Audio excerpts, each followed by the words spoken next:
Police બનવાનું સ્વપ્ન આંખોમાં લઈ અને આવેલા એક આશાસ્પદ યુવકનું ગોધરામાં રનિંગ ટેસ્ટ દરમિયાન મોત નીપજ્યું। છોટાઉદેપુરના કોલિયારી ગામનો 27 વર્ષીય જસપાલસિંહ રાઠવા શારીરિક કસોટી માટે વહેલી સવારે દોડી રહ્યો હતો ત્યારે અચાનક શ્વાસ ચડતા તે જમીન પર ઢળી પડ્યો। પુત્રને પ્રોત્સાહન આપવા આવેલા પિતાની નજર સામે જ જસપાલસિંહનું મોત નીપજ્યું। આ અચાનક બનેલી ઘટનાથી પરિવાર પર જાણે કે આભ તૂટી પડ્યું અને સમગ્ર મેદાનમાં શોકનું મોજું ફરી વળ્યું।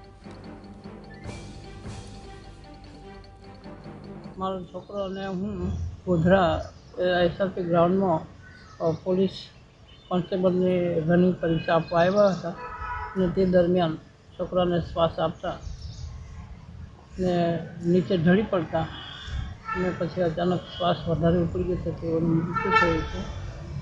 શું ઈચ્છા શું હતી તમારી? મારી ઈચ્છા કે છોકરો પરીક્ષા પાસ કરે અને આગળ વધે નોકરી કરે એવી ઈચ્છા હતી, પણ